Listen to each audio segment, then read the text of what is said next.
God using them to like let me know that this is coming? Things because that was not Alicia's plan. That was not Alicia's plan. Mm-hmm. I don't want a mic at all. I'm good behind the scenes, is what Yeah. I thought. Yeah. But God said your voice is needed. Trust the process. Mm-hmm. It's not gonna be easy.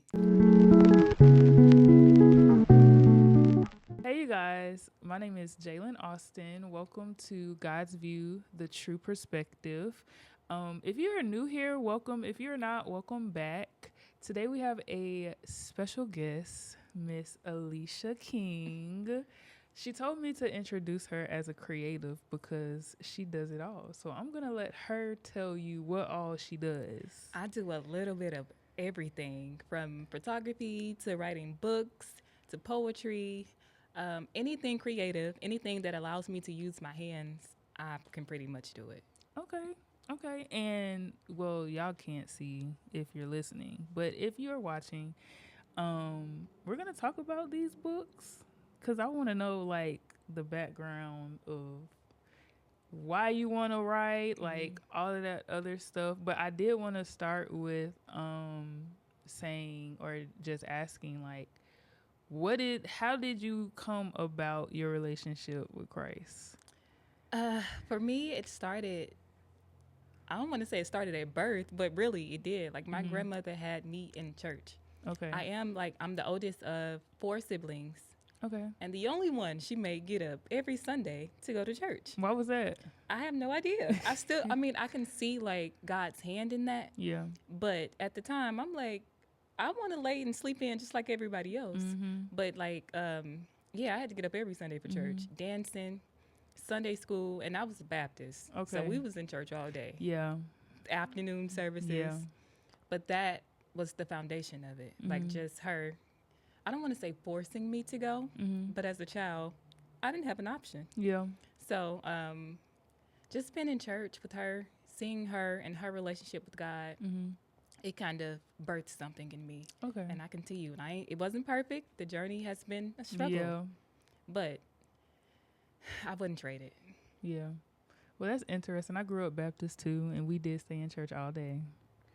All day.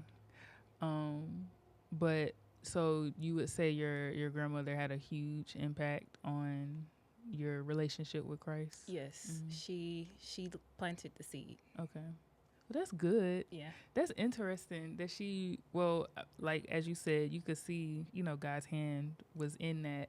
But yeah, my mom, I have a little sister. She didn't give any of us the choice.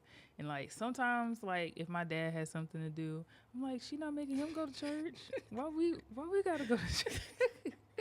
But that is interesting. So I guess growing up and you saying you just already, I guess, developed the relationship with Christ. How was that growing up like as a kid?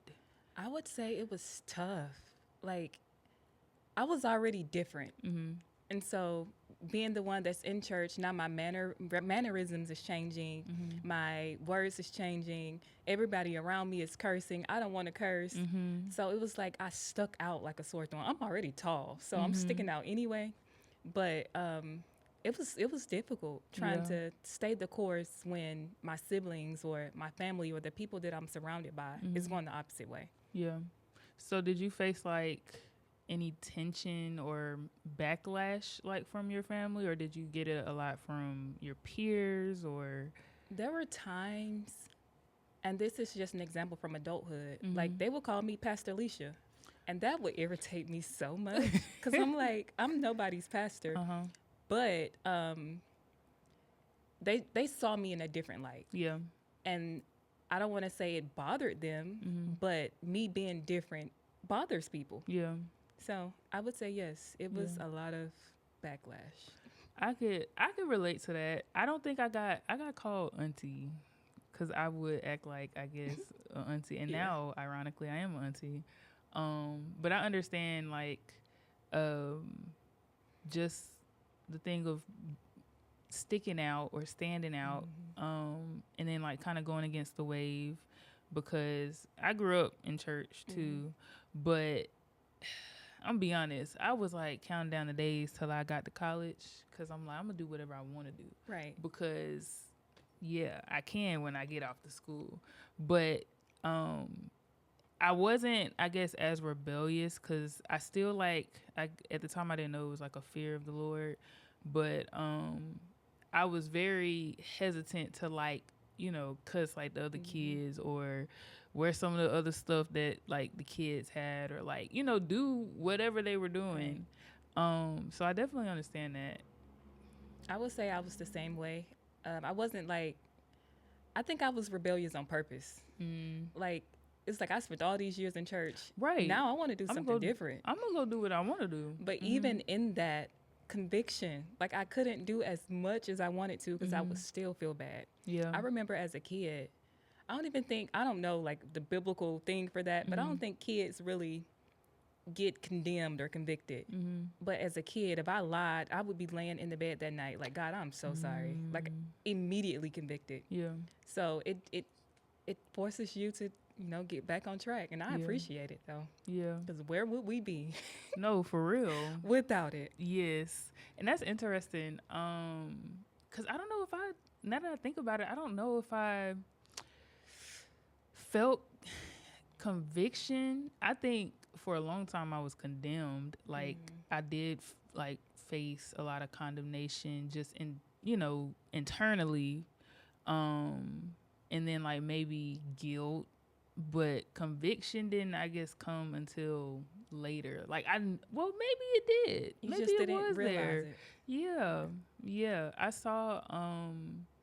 I was at somebody church. I can't remember, but she said something. One of the speakers there that night, she said that we forget that kids battle the same Satan that we do as adults. That is so true. And so I was like, that's interesting. And it makes you kind of, I guess put things in perspective. Like, even though we're young, we still kind of face the same thing. We just don't have the language for it and stuff.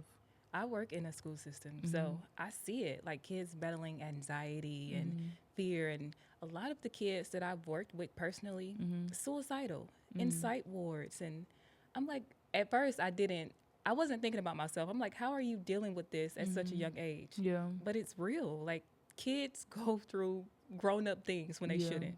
I wouldn't say it's fair, but they deal with things, heavy things. Yeah. And they need people to guide them. They do.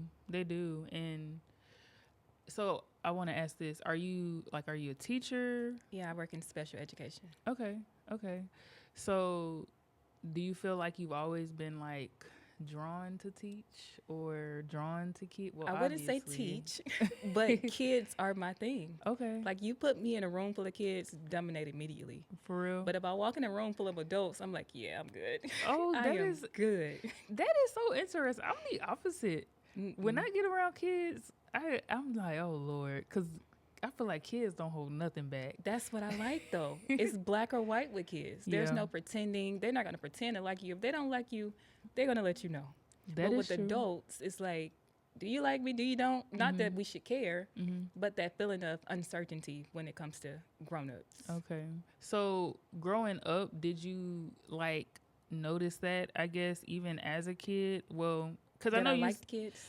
That, or maybe just experiencing, I guess, a different connection, maybe, because I know sometimes I use me for an example, but growing up, I felt really disconnected from younger kids. I had younger cousins, and I mean, unless they were playing with toys or something like that, I just didn't feel, I guess, vulnerable enough to be around kids. And so I was just like, yeah, I'm not good with kids.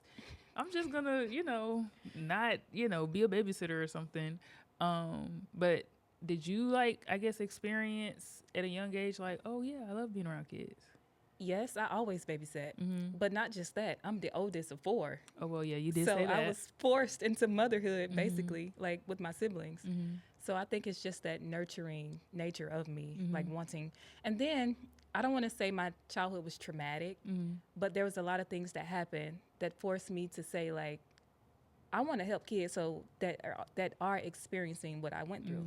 I want to be that light for them. Yeah. So that kind of, my childhood kind of, forced me in that direction. That's interesting. I excuse me.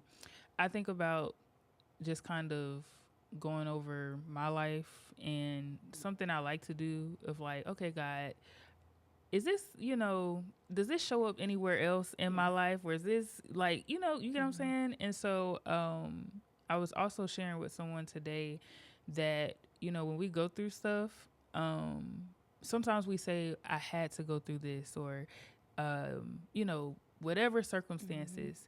But the Lord showed me a different lens, a different perspective, that I get to go through the things that I like, even though they might be terrible or, it, the devil meant it for bad. It was intended to have a negative impact. God still allowed me to be able to go through it because he saw me fit for that trial. And I kind of think about Job in the sense of like, he ain't asked for it, but God saw him fit because of his faithfulness to God. I love Job. Oh wow, that is a plot twist. Only because like I've also been through a lot, and here I am still serving God. The process wasn't easy. Yeah. But I'm like, if he can do it, and he lost everything. He did. And for me, like in the last 5 years, 15 family members have passed away, and I'm still like holding on. So he just encouraged me. Like God, like I don't want to go through stuff like that, but God bragged on him. He did. Like I want God to know my name. Yeah. Like I don't want to just be out here, screaming Jesus, Jesus, and I get to heaven. He's like, depart from me. Yeah. I want him to know me personally, like Alisha. Like that is my child. Yeah. So that's interesting. Because when people hear Job, get discouraged. No. But you're right, in the sense of, just how he can be an encouragement. Because I reflect on that a lot when it might be something I might be going through or like just looking over like past situations. And sometimes we're quick to blame Satan as if he doesn't have to ask permission, as seen in Job, to do what he's doing. Right. And, who's to say that God isn't the one that brought you up? Because sometimes we're like, oh, well, God will get me through this. Well, what if God is the one that was like, hey, you can't touch her. Right. But you can touch everything around her. Right. The children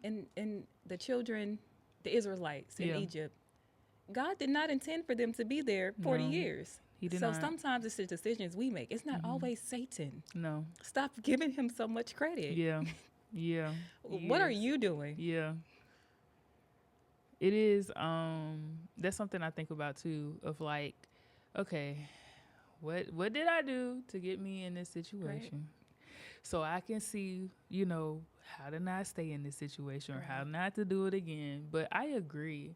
So, okay.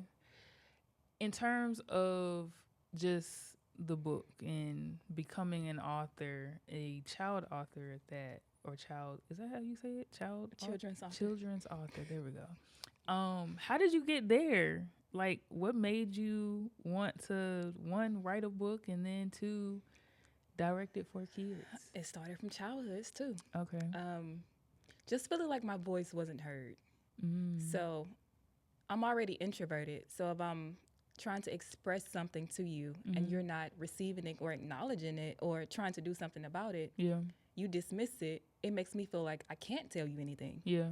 And so writing became that outlet for me. Okay. So writing was something I do easy. Everybody has that thing. Yeah. That's something I feel like I'm the best writer in the world. Like you put anybody up against confidence. me, like let them come. Yeah. Okay. But the thing is, and the reason I'm confident in that is because I can only write when it's inspired by God. So that's how I know, like, you can write, but once I get this download, I know. Once he give me what I'm supposed to do. So yeah, it's just not, it became my outlet. That is really cool. That's, I like the point of like, you're an introvert, so like that's where you kind of gravitated to. I kind of experienced that, I guess, as I got older. So around college or in college, I always had trouble like expressing myself, and so even like with writing, I would get overwhelmed because I'm like, I have so much I need to get out my head, but my hand won't keep up. And so I'm like, I'm just not gonna write at all. But eventually, once I started to actually get into journaling and all those other things, I realized like, oh God, you kind of spitting Right. in these words, or even just me pouring out my heart to God. Oftentimes he takes me back to like those moments, and it's like, hey, remember when you were in this space?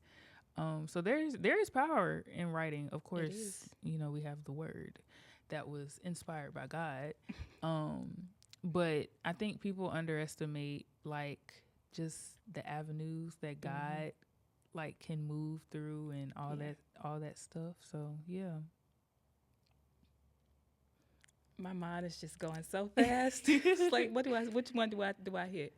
But yes, writing, I love writing. But I can, like I said, I can only write when it's inspired by God. I feel like when I'm struggling to get stuff on the paper, I'm trying to write in my own strength. I'm trying to force it. So when it's from God, it just flows.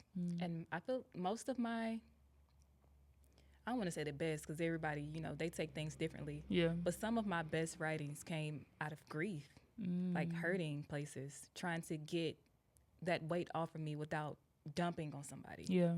So those are the moments. I guess when I'm at my weakest, he's the strongest, and he just speaks through me, and I put it in paper. That's good. I think about David and how, as he was in basically fighting for his life, trying to stay alive and out of the way of what is his name? Not Saul. I was gonna say Samuel, not Samuel. Saul. How even in the midst of, you know, an unideal situation in the caves, he was still able to operate in purpose, right, and still be obedient, and then be an example for us to read today. right. And so there's power, I feel like, when we're in our lowest moments, for God to like just do what he's doing. Because I kind of think of it like, whatever it is, we're so depleted of our own strength. It's like, okay, God can do whatever he needs to do. Right. So I have a question. You mentioned you experienced loss from 15 people over the last how many years? About 5 years. Wow. How did you, because people, you know, might lose people or do lose people, and out of frustration, out of hurt, out of not understanding, instead of running into the arms of God, they run away. The opposite way. And so how were you in dealing with like that, in terms of just, you know, and I know sometimes it's easy to say, well, yeah, you just run to God. But sometimes it's like, no, God, I don't understand what you're doing. Or, you know, so how did you deal with that? I think I had to like get a mindset shift and understand that nothing happens by coincidence. Yeah. And that everything that happens, God allowed it to happen for a reason. I may not understand that reason, but it's not for me to understand all the time. But even in those moments, it wasn't easy. And most of those funerals, I was up dancing or making the obituary or, you know, reading a poem. Serving. Exactly. So it's like, how am I standing here? So I had to depend on God, basically. Because I can't stand up here and encourage you if my cup is not full. So it's like he forced me into that. That is interesting. But it still wasn't easy. There were days when I wake up angry. Like, why did you do this? Yeah. And there are other days and I'm just like, okay, God, I trust you. Like, I have to trust you. Yeah. That's, God is, I don't want to say, well, no, I'm going to say funny, because sometimes it's like, okay, but I think that's interesting because he didn't let you sit, like, or wallow, I guess, in the sense of, you know, just grief. Yeah. He put you in a position that, you know, one, you're serving, but you're also having to do, like you said, depend on him. And I think it's, again, interesting. I guess that's my favorite word today, because I've learned, like, even in my lowest, he still has purpose for me to, like, or assignment for me. And, like, looking back, it's like, okay, God, I see what I'm able to do through the strength of you when I thought I wouldn't be able to, get out of bed or whatever. So that's interesting. I will say, for my grandmother, that knocked me down, and it took me a while to get up. But when I got up, I realized that I did not want to go back to that place. Yeah. So it was a decision. Yeah. Like, you have to decide to get up. Yeah. And not go back. Yeah. Life is going to life regardless, but you have to decide. Am I going to let life keep knocking me down and I stay there, or am I going to get up and fight? Yeah. So I'm choosing to fight. I like that. And that's awesome. And I mean, I know we don't know each other like that for that long, but I'm proud of you, because I just know sometimes we don't take, or sometimes we do take for granted or kind of brush past, like, the fact that we have overcome things, because he's given us the grace to be able to go through that situation. Even though it might have been difficult or hard, he still gave us some form of sufficiency in him to make it through, because that's not the case for everyone. Sometimes what we go through might be the end for someone else, because they couldn't have, maybe not, were not able to handle it. But I thought that was well said. You chose to fight, and it is a decision though, because it's like, are you going to pick up your cross daily, or are you going to go do whatever you want to do? Right. So it's a daily decision. You literally have a choice. The Bible says that everything is permissible, but not everything is beneficial. So you have to choose. Yeah. And it's gonna be heavy. Yeah. It is going to be heavy. That cross is heavy. But I would rather carry that cross. Yeah. No, for than real. to be out here naked. Yeah. Oh my gosh. Yes. Because I literally told God one day, it was last year, when I was understanding the mantle that he had for my life. And I was like, God, this is heavy. Like, at that moment, I felt like a literal weight just come in, like, of what he was showing me and telling me that was destined for me to do. And I'm like, this is heavy. Of course, he didn't tell me all, but the little bit that he did give, I was frustrated, because I'm like, why does it have to be me? Right. Like, why me? Now it's like, why not me though? That is, who else? I mean, he can get somebody else to do it. He said, if you don't cry out, the rocks will. So you might as well just team up with God and keep it moving. Something I saw, because I watch a lot of videos. That is something I do in my free time. A lot of podcasts, a lot of, like, discussions, of course, like, faith-based. But it was something someone said in an interview, and they were saying, like, in their rebellion, God said, I'm going to use you whether you're with me or not. And so I think about that when it comes to us making decisions and us making choices.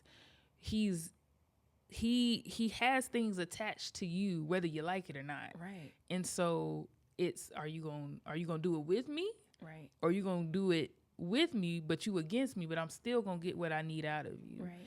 And so my thing is like, yeah, let's just go ahead and team up with him. That reminds me of Jonah.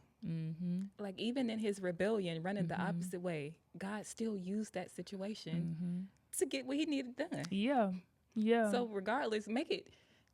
Jonah could have just went to Joppa, or was it Nineveh, and did what God told him to do. But instead, he ended up in the belly of a fish because he wanted to be disobedient. But even in that, I'm reading that story today, and I'm like, okay, let me be saved, because I don't want to be in the fish. No. But the point is, rebellion is not good, but it's still good. He can use it for good. Oh yeah. And he's planned for it. Like, that's something I had to think about too. It's like, how, sometimes we think so much of ourselves, like, oh, well, I did this, my life is over, the Lord can't use me. Like, he already planned for that. Right. There's literally all, like, you doing what you did, overcoming that thing, you're literally like on, he's gonna of course set your path straight. There's already someone that needs to hear what your testimony, or needs to hear the encouragement from the knowledge and wisdom that you gained from your mistakes. But something that I also saw about the Jonah story was the chaos Jonah caused because he was out of position and he was in rebellion. Right. And so I also think about, like, yes, the positive impact of being obedient, in terms of the people around you, but also the negative impact of those around you because of your disobedience. Right. I see that in also a different perspective too, because if Jonah did not get on that boat, I feel like the people got saved. I can't remember if that's they did in get there, saved, but they got saved because he prayed to his God. So now in your rebellion, they see who your God is, and now they're saved. Yeah.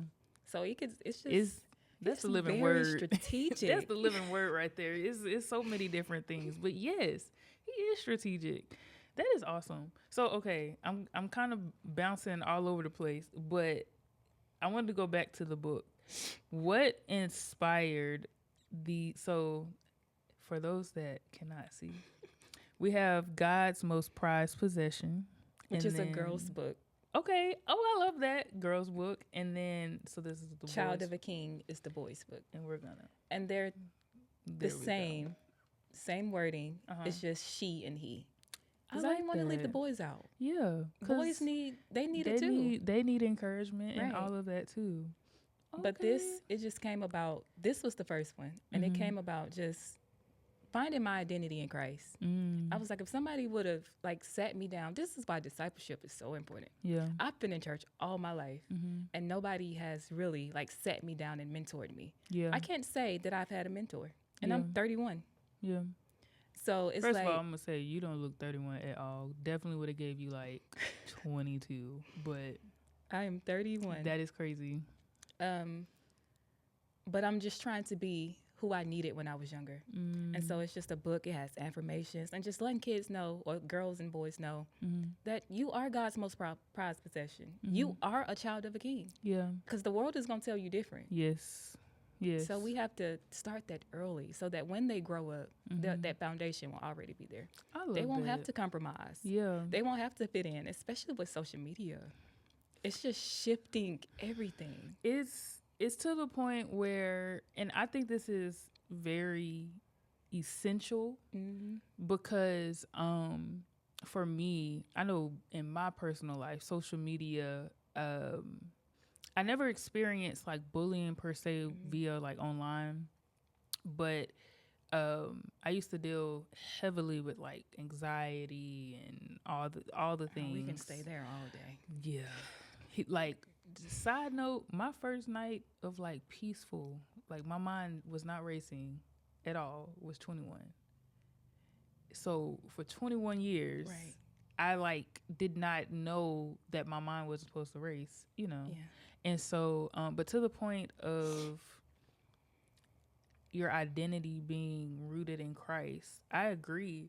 I didn't have a mentor in no, not a mentor, and even now, because I'm looking for one, but the importance of having your identity rooted in Christ, and of course, I have my parents say the things, but it's different because once that's, of course, rooted, like the word says, train up a child in the way that they should go, that they will never depart from it.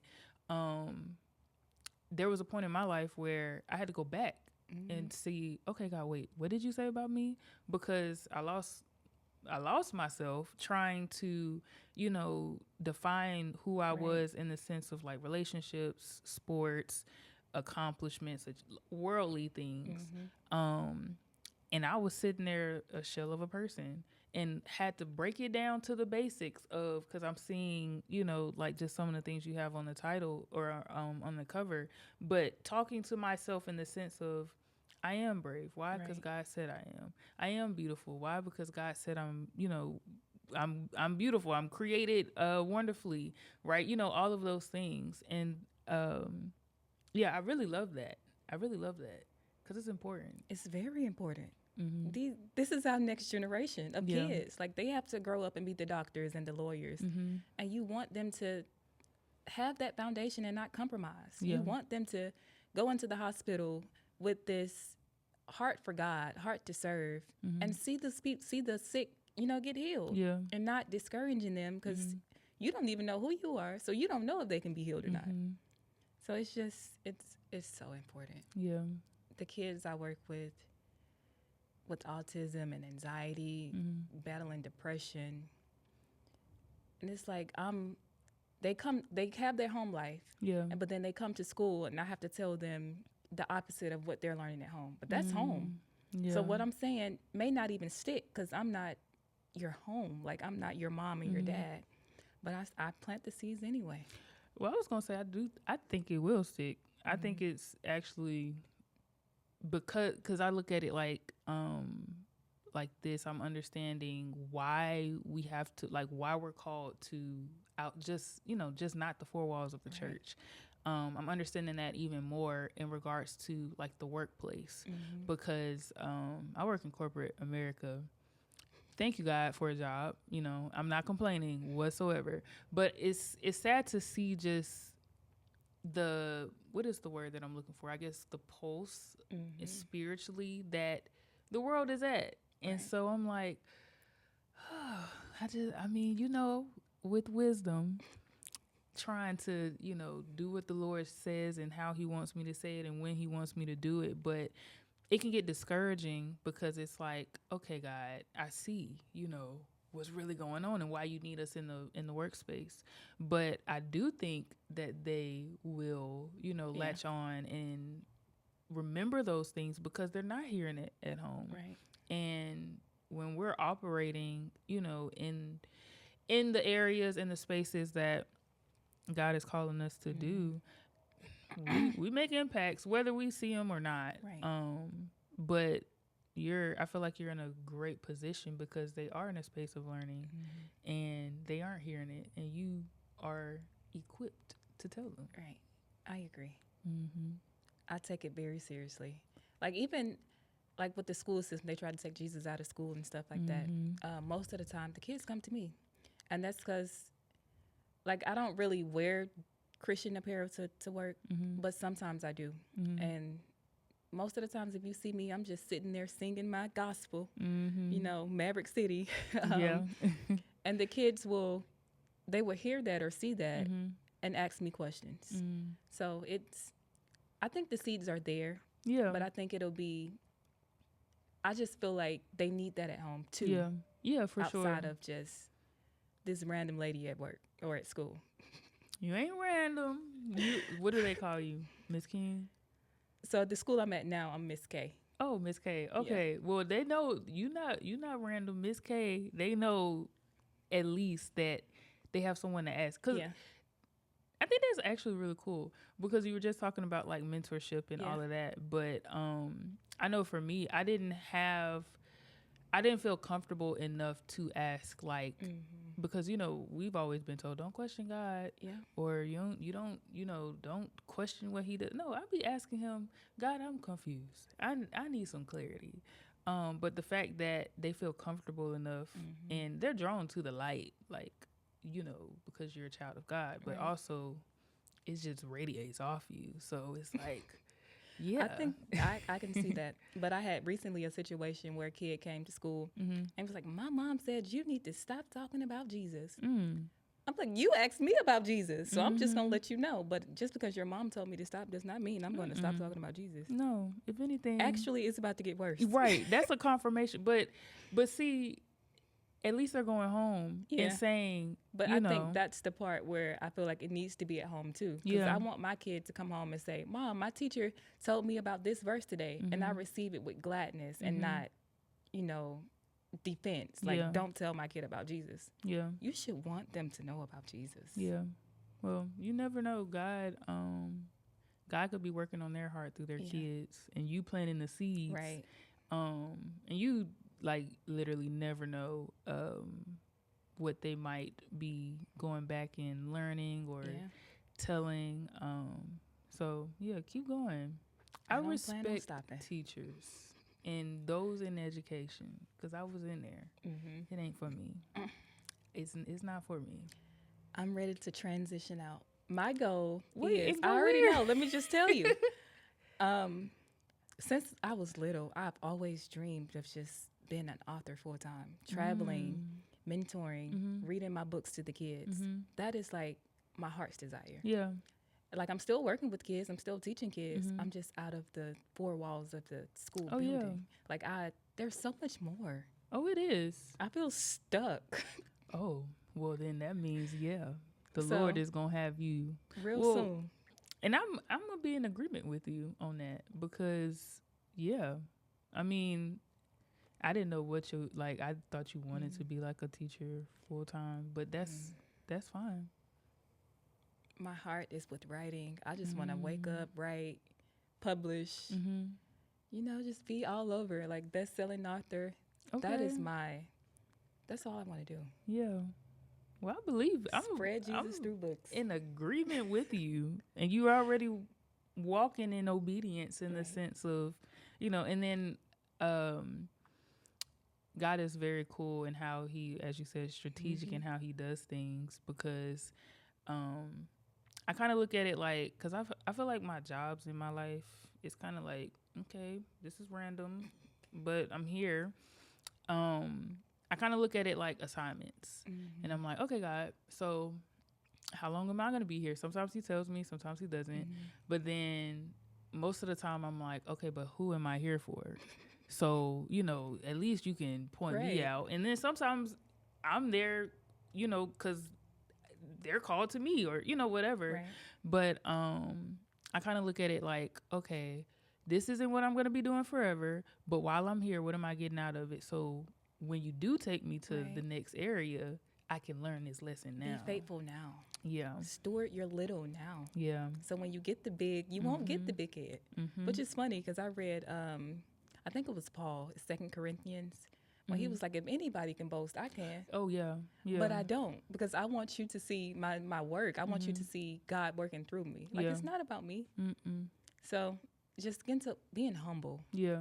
That plays an integrity. Like, having integrity. He's not going to put you at the top if you not even managing what you're doing now. Yeah. So I try to, even with my job, I try to show up every day and just show Jesus. Yeah.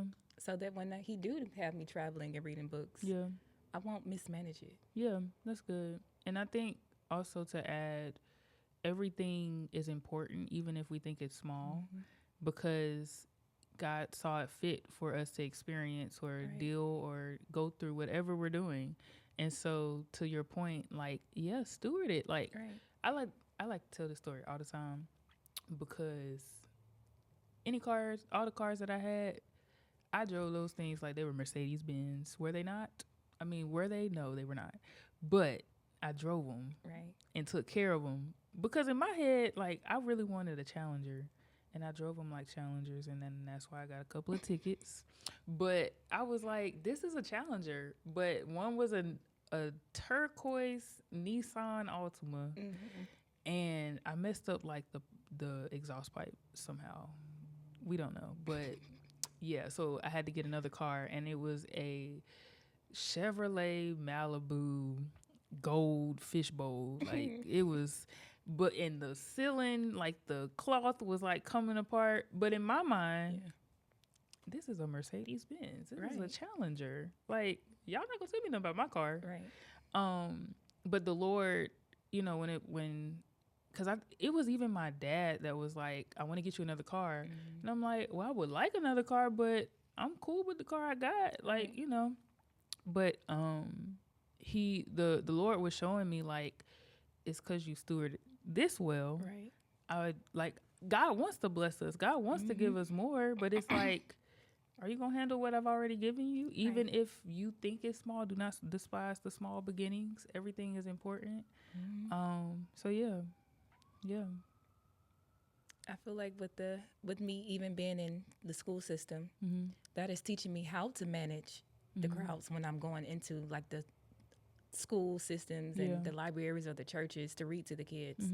Me learning how to manage a small classroom. Like, what if he put me in a room, something like Sarah Jakes, and it's just thousands of kids? If I can't manage the 12, how am I going to manage 1,200? Yeah. So I'm taking everything into consideration and not just looking at it as I'm wasting time here. I'm excited. Me I'm too. excited for you because I love seeing God do whatever he doing in other people's lives, because it encourages me in the sense of just being able to see God move currently.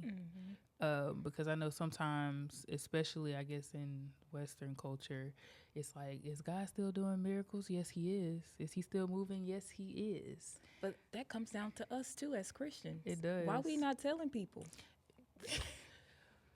And I'm saying that, and I'm the most introverted, not quiet person ever. But seriously, like that hits me too. If God has done something for me, why am I not telling people?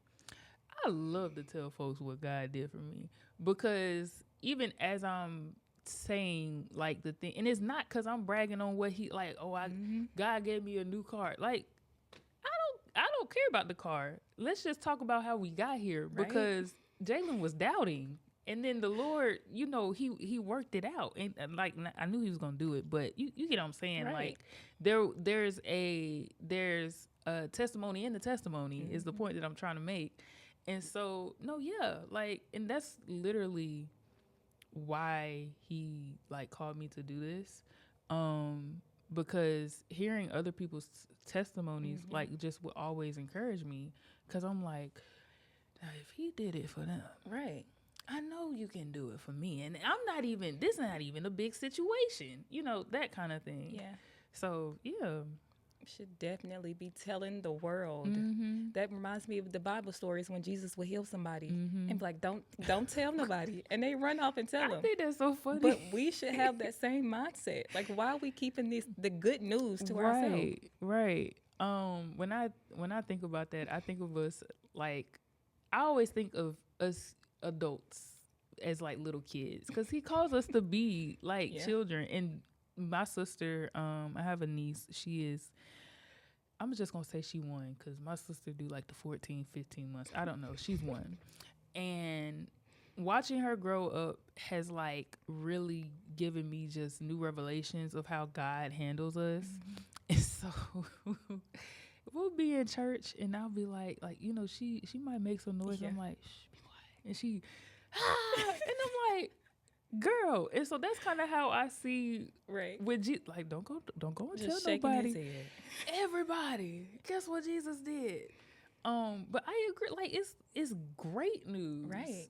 So, and I also think, it builds our faith, recalling on the things that he's already done. You was just talking about your niece and that situation. It made me this was actually Thursday. The student that I worked with, he was like, can I get him a toy jet? I'm like, if I have time today, I will go to the store and get you the toy jet. And he sat there, he put his hands together, and he was praying, like, God, please let her have time to get the toy jet. Now I'm feeling kind of convicted. So I'm like, no, I got to make time to get the jet, because he prayed. So I want him to feel like, God, the Bible says with faith, all things are possible. If you ask, it will be given to you. Seek, you will find, knock, the door will be open. So I feel like that was that moment. He was knocking, asking, seeking. So I went and got him a toy jet, but I didn't go to school Friday. Okay. But the point is just feeding his faith. Like, if I pray, I could possibly get what I asked for. You just got to have a little patience, because I didn't show up Friday. So now he got to wait through Thanksgiving week and see, to Monday to get what he prayed for. You're cooking right now, because what I'm hearing is God already answered the prayer, but to him, he don't know. Yeah, he don't know. He's like, God, where are you? I asked. Whole time you didn't already got it, and it's gonna be, oh my gosh, that is the same with us too. I didn't even think about it, but like for me, like I'm praying. Just for example, somebody might be praying for a husband. You praying for a husband, but God already got that person for you. But what are you gonna do while you wait? You gonna be worrying, doubting, dating the wrong people? Oh my gosh, you are in my business. Just wait patiently. Wait in a healthy way. Because we just be doing stuff. Okay. I'm sorry. No, like, I say it on every show, because y'all be in my business. And I thank God for that. But no, for real, because I think about Daniel. and how he was praying for 21 21 days. days. God already answered. The angel said, I've been up here fighting. God said yes, but I've been trying to get it to you. And something that the Lord was showing me in that story was what happened if he got out of position. Right. He would have missed the moment where his prayer was answered. Right. He would have received the thing that he was contending for. But it also encouraged me to pray in faith, knowing that, okay, God, if it's in your will, it is mine. It's already done. It's already done. You've already made provision for the thing. Ooh, you bless me.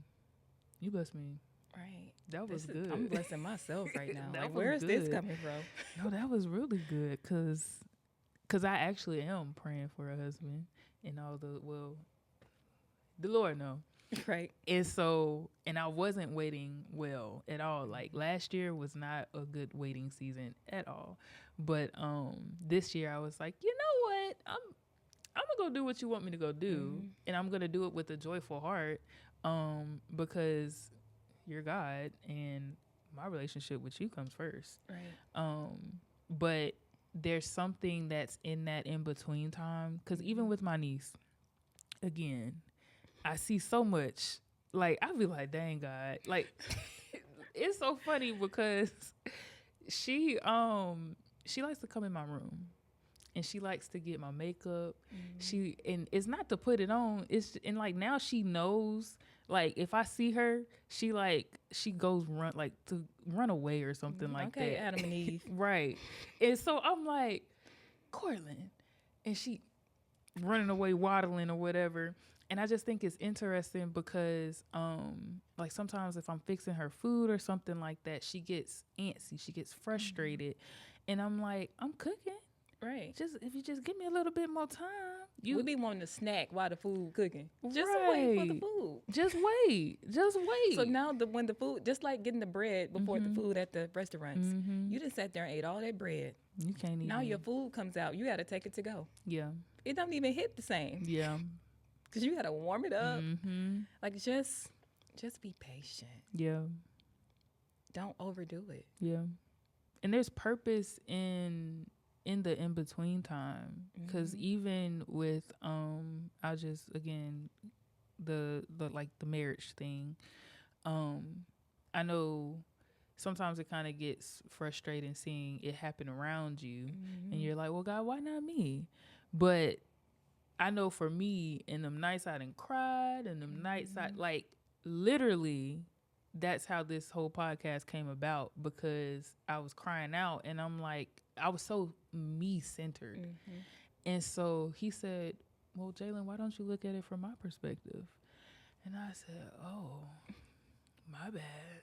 You're right. Because I'm over here throwing a temper tantrum whole time.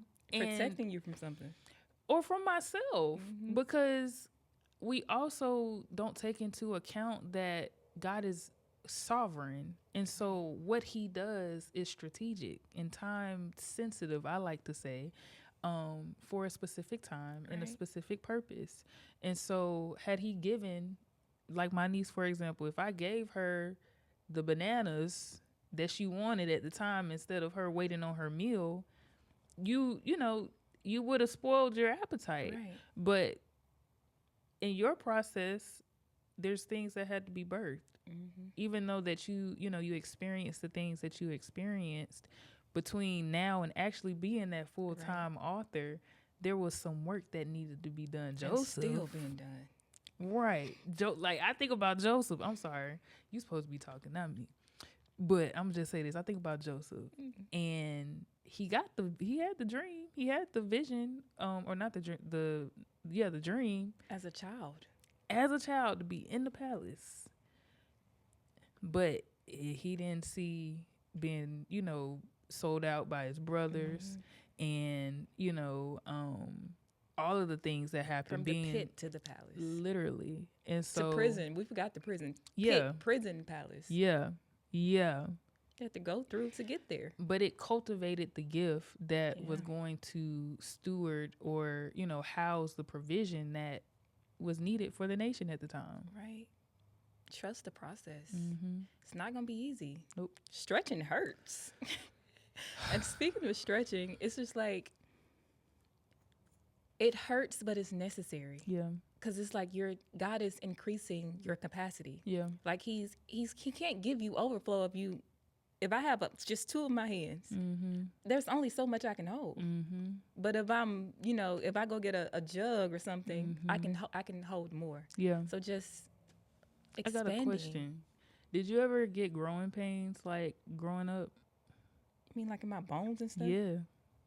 Not that I can think of. Oh man. Okay. Probably though. Oh well, you would know. Oh then. Because they hurt so bad, but it was necessary. Yeah. For me to go and experience that pain, because God was lengthening me, he was stretching me. And so yeah, you're right. Like it's literally like a couple of weeks ago, I'm like, I'm uncomfortable. Are you stretching me? And then I think it was Reggie that was like, God's stretching you this season. No, God, We don't want that. I thought I was limber already. Like, I thought I was good. But it's necessary. It is. Mm-hmm. It's painful, but it's purposeful. Yeah. I think about wineskin and how if you're trying to pour new wine into an old wineskin, and for those of y'all that don't know, a wineskin is what they use, of course, to hold the wine, but it was animal skin. It was, from an animal. And the fermented wine would cause the wine skin to expand. And so by the time the wine was ready to drink, the wine skin was already expanded. Mm-hmm. But say, they didn't have glass bottles back then as we do now. They couldn't refill it with new wine because if they did, it would burst. And now all that new wine would be spilled. It would be wasted. And so I think about it as seasons change, so does our wineskin. Right. It has to change so we can perceive the thing that he is doing and contain it. Right. Because I can imagine, like, if God gave you maybe whatever you're doing right now in this season 2-3 years ago, do you think you would have been able to steward it? Probably not. 30 shifted a lot for me. Mm-hmm. Like, not even intentionally. Mm-hmm. It's just like I woke up one day and my mindset was different. Mm. It's like, I don't want to do that anymore. Even the way I dress changed. And I'm like, oh, wait, I don't want to wear that anymore. I'm throwing away clothes. I'm like, when did this happen? But God just, I'm becoming, evolving, stretching. Mm-hmm. And I'm trying to enjoy the process, but it is painful. Yeah. It's very painful. But it's necessary, and it's going to produce exactly what is needed out of you. But it's only going to do that if I'm partnering with God. Partnership. I was going to try to say a word, but I forgot. But yes, partnership. Partnership. It is necessary because I do love the fact that God is a gentleman. He is. And so... I mean, like, he's still God, but he's gonna let you make the decision, make the choice. If collaboration, that's the word I was looking for. Do you want to collaborate with me? Right. Do you want to partake in what I'm trying to do for you? Right. You said God is a gentleman. Let me tell you that I'm not going to say it's weird, but sometimes I would get in the car and I'll just wait for him to close it, and the door would close. And I'm like, okay, it's a little creepy, but I'm like, thank you, Jesus. No, that ain't creepy at all. I think so. Okay, yeah, no, I like when God do stuff like that because, so I'll say this. It was like one time I was like, God, I really need a hug right now. Cause like I was crying and I'm like, I know you here, but I need you I just need you here right now. Like, I just need you to give me a hug. And literally out of nowhere, cause I still live with my parents. My dad just came in the room and he ain't say nothing. He just came and gave me a hug and walked away. And I was like, happened to me before. Real. I appreciate that, God. But no, yeah, that's not creepy to me at all. Cause it started off creepy. Cause it's like, okay, wait, you actually heard that. Mm-hmm. It's just like when somebody say, God, if you hear me flick the lights and the lights flick, I'm just like, okay, listen, I'll be casting my lots now sometimes. Cause God. If this you, then you do it. And I'm like, okay, he my know bad. His children. Like, I'm the one that needs I need to see. Like, I know faith is the substance of things hoped for, the evidence of things not seen. But God, you know me. Yeah. I have to see it. Yeah. Yeah. Like, you got to show me something. It don't have to be, something extravagant. But you gotta confirm it for your child. Yeah. And that's a relationship. Yeah. Because it's like when we take the perspective of like he's just this big omniscient being, Creepy and he is just watching. No, like he's literally. It was one time. This was some years ago before I like fully devoted my life again to Christ. I remember I was in a time where it was like just really stressful, like with college, because I was playing basketball and the season was about to start and all this other stuff. And I remember I went to this lake and by my school, and it was like so pretty out there. And all I could do was cry. I couldn't even get the words out. Like, I wanted to pray, but I couldn't even get the words out. Out of nowhere, and I'm describing her, this white lady with blonde hair and sunglasses just come up on me, and she said, "Can I pray for you?" Said the literal words I couldn't get out. But we're in a park. Right. And so I'm sitting here just like startled, because I'm like, God, was this you? Well, of course, because she said exactly the words that I could not pray. And I turn around, she gone. Like, and she couldn't just disappear. I mean, she could, but like I would have seen her, walk continuously walking, because I literally just turned around. And so I'm like, okay, that must have been an angel that you allowed to come up on me. Those are the kind of situations I be wanting to happen to me.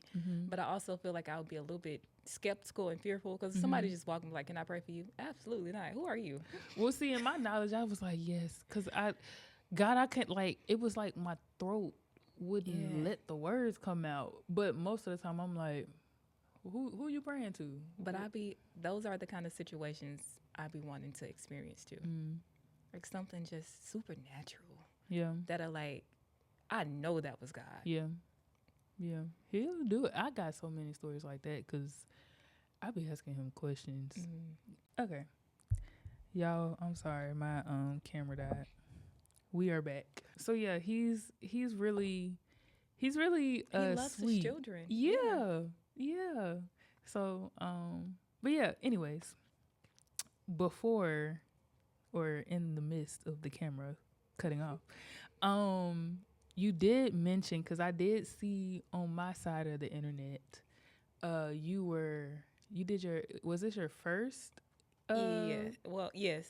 So in the beginning, you said, "I'm nobody's pastor," but then see, God just be strategically doing things, because that was not Alicia's plan. That was not Alicia's plan. I don't want a mic at all. Like talking to kids, like in a church platform like that. Absolutely not. I'm good behind the scenes, is what I thought. Yeah. But God said your voice is needed. And I'm whatever you say, whatever you want me to do. So what did you talk about? I talked about just God being my safe place. Refuge. Yeah. So my grandmother basically raised me. And like she was that person for me. But when she died, it's like my world crumbled. Like, who do I go to now? Yeah. And she died in 2020. And so it was like, it forced me into like a real relationship with God. Like, yes, I grew up in church, but when something went wrong, I ran to my grandmother. I wasn't running to God. And so when she, went up to live with Jesus, decided to leave me, I was like, okay, now everything she has taught me, I have to put into action now. And so he became my person. Yeah. That's awesome. So, as you said, you nobody's pastor. I like to look at it like, maybe it's not in a pulpit, but it might be, in schools as you tour different school systems to talk about your book. Right. Or it might be, I don't know, at a program or something like that. So now that you've gotten that out the way, I'm just gonna say this: I just don't ever say no more what I'm not gonna do. Because I said I would never model, literally, and then I said I could never be an actor. And here comes somebody, you want to be in a play? What? know. So, but now that you've done it, is this something that's like, okay, I can do more of this, or Absolutely not. oh, okay. I mean, okay, now I will say, now that like the initial part is over, I feel like I can. Like I feel like I can get up there and dominate now. But that's not what I want to do. Yeah. Like just put me in the room with the kids and I'll preach to them. Let my life preach. But I don't want to be up there. That's a heavy calling. And I cannot. Please, Lord. Well, you know. That is my daily prayer. Like, Lord, whatever you want me to do, you know, I will do it. But don't do that to me. You know what they say. Please. But that's the thing, just going back to my family calling me that. It's like, were they prophesying this and not even knowing it? Like, I know that I'm different and my walk was different and I talk about Jesus and that it's noticeable. But it's like, was God using them to like let me know that this is coming?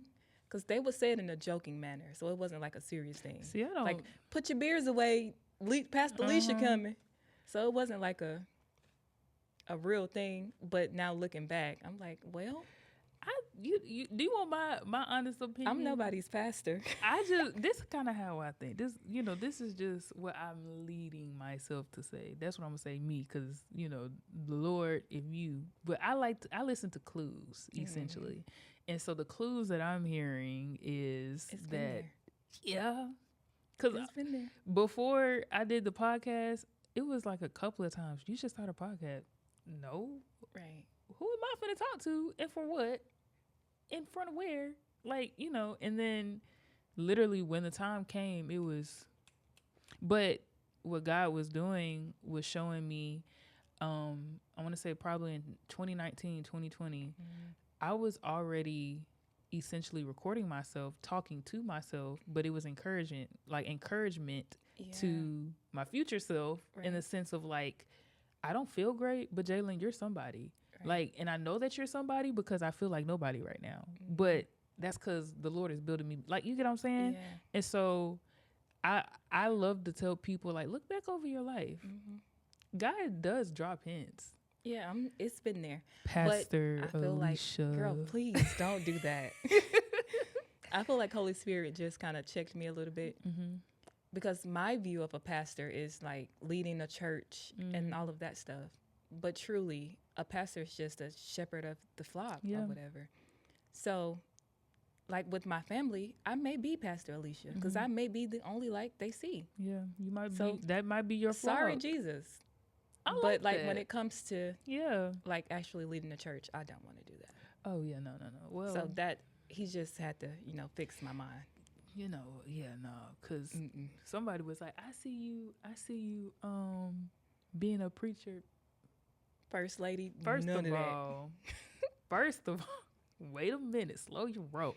Because I feel like, yes, I agree. I look at pastoring and parenting, teaching, coaching, anything that's like, all of that is the same. On you. Yes, because it's like, you are stewarding a soul, and whether they look at it or not, you have some level of influence and some level of authority, and I feel like that is very delicate because, like a pastor, you can lead your flock astray. Like a teacher, you can lead your kids down a different path, and so I take those very seriously, very much so, because it's like, even like the Holy Spirit even showed me, even if you have like, a platform, you might have millions of followers. Those are your flock, and you're responsible for how you impact that flock, whether you're teaching about God or not, because you've been given that influence. How are you stewarding it? So yeah, it's heavy, but I don't know, pastor, minister. Okay, I'm finally coming to terms with the minister part, but pastor is just pushing it. I'm just but yeah, no, I definitely think you do have a calling on your life to minister the gospel, share the gospel, because God, that's the other thing, God doesn't do nothing for no reason. It's for a reason. Very intentional. Even with me talking more now, I'm like, I was fine just putting it in a book, sending it out there, but he's like, no, like, use your voice. like literally use your voice. I kind of felt that when the way I kind of not kind of the way I do get people on the podcast is like most of the time I'm like, God, I don't know who to ask, and then he'll be like, here you go, and I'm like, well, what if they? I always do this, but I'm like, what if they don't want to? I don't know. But you had came to my mind, and I was, truth be told, I wasn't gonna interview nobody the rest of the year. Yeah. I was just gonna start over next year, and he was like, no, and I was like, you right, my fault. But when I did that, I was like, she probably not gonna want to talk. But then I was like, but God probably already told her, because that's normally how that happens. So I'm like, God probably already, like, you are, nudging her. So when you said that he's been getting you to be more vocal, I was like, okay, God. I don't want to say I daydream a lot. Mm-hmm. It could have just been a vision. But when we were at the modeling thing, Mm-hmm. and someone had said, you're the girl with the podcast or something Mm-hmm. like that. You saw? I saw myself here. Mm-hmm. And I was like, oh no. Absolutely not. That is Because back in August, I really was not talking. Like, I just started trying to be more vocal. Yeah. So the timing was perfect. Yeah. His strategic and perfect timing. I love God. Yes. So, I don't know. I think that's all I have. Did you have anything else? Well, I do have some closing questions, but before I get to the closing questions, did you have anything else you want to talk about? Not really. Follow God. The world is crazy. It is. It is. So I like to ask everyone a few questions to just kind of close us out. But the first question would be to the younger version of yourself, whether it was 5 years ago, 10, 15, whatever, who are in your shoes that you were in at that time. From where you are now, what is something that you would say? What I would tell my younger self, just hang on. Mm-hmm. A lot of times when you're young, you're dramatic, and you think your world is just falling apart, when really it's just falling into place. So just I love that. Just hang on. Trust the process, and stop trying to be in control of everything. Like, surrender, truly surrender, and it'll all work out. I love that. When you said it feels like it's out of control, but it's falling into place. I felt like a spiritual hug in that. I just feel like the Lord just gave me a hug. I love that. Okay, your book. Where can your book be purchased? Do you have some other books on the horizon that you're dropping? Yes, of course. So this is just 2 of 9, 10. Okay. But these are my first 2 children's books. I have a boy and a girl journal, gratitude journal. I did not mention that, but I struggled with anxiety. And I realized that the best way to fight anxiety is gratitude. And so I created a children's journal where they can go in and read Bible verses and affirmations and write down things that they're grateful for. Yeah. And there's a boy and girl version for that. I have a book of poetry. I'm working on the second book of that. My first book was published in 2019, and it's in poetry form, but it's like narrative stories of how God can work through everyday situations. But it's a lot more coming. Like, writing is my thing, and I don't plan on stopping. Okay, so where can we buy? And everything is on Amazon, or I don't think I have anything on hand besides this. These are like my copies. Okay. But Amazon, just search Alisha King. Okay. And everything should pop up. I love that. Yay. Oh yeah, and then you said you do photography. So where can we connect with you if we're looking for a photographer? I guess through social media. I do have I have a website and a booking, but it's like so much to type in to get to it. I'll put it in the description and but social somewhere media. around here in the Just reach out, like, hey, can you do this date? And we can do it. Okay. And then you said, because I'm trying to remember, You dance. I do for Okay. church. For Jesus church. only. I have no rhythm outside of church, Oh, and I'm not even lying to that you. is so interesting. Like if I was That is to start so dancing, it would interesting. not. It's like, what is she That's doing? how you know it's the Lord. That's how, that is. I've never, because I guess it's kind of like if you have a speech impediment, but when you start talking about Yeah. God, you speak clear. Mm-hmm. That is so cool. God is so cool. He is. That is like really it's cool. weird in a way. Yeah. Because it's like if you can get up here and dance with rhythm, Mhm. then why can't you lean with it, rock with it? Because God said It just you it don't can't. work. You can't lean with it and rock with it. That's all you can do. So lean and rock with me. Right, right. That is so cool. Okay. Am I missing anything else I mean, I guess the poetry goes into this. into that? Yeah. Okay. So if you could recommend a few of your titles, or a few of your books right now, what are those titles? It just depends on the vibe you're going for. Mm. Like if you want to be, they're all encouraging. Okay. But if you want like testimonial type encouragement, story of my life will be good. Okay. But if you're into poetry, then Diary of Alisha. Okay. I like that. All right. Well, thank you so much for coming on. Thank you for having me. Seriously. Yay. I'm just glad that you were able to come. I'm glad to be here. I was a little anxious, but I think it went really good. Yeah. Yeah. And I just pray that the Lord continues to open up more opportunities for you to speak and share your testimony, your story, your insight and perspective. But then also the compassion that you have for God's children. Mm-hmm. Well, we're all God's children, but his little babies. And that, God creates more opportunities for,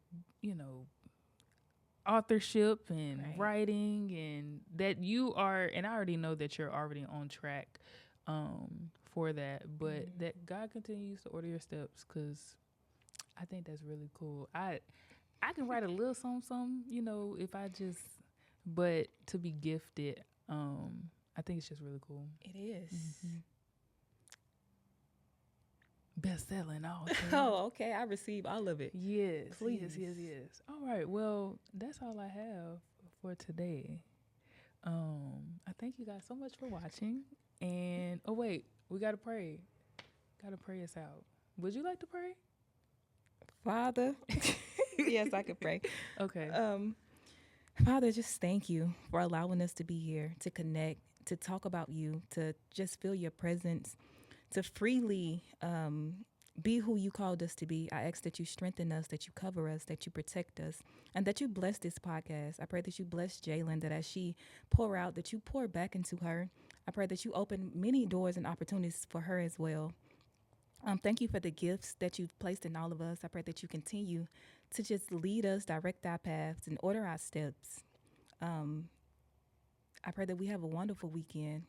And it is in Jesus' name I pray. Amen. Amen. Thank you so much. Try not to go in. Like, I'm doing. Listen, we can go in if this is the Lord's space. So I always be like, have your way.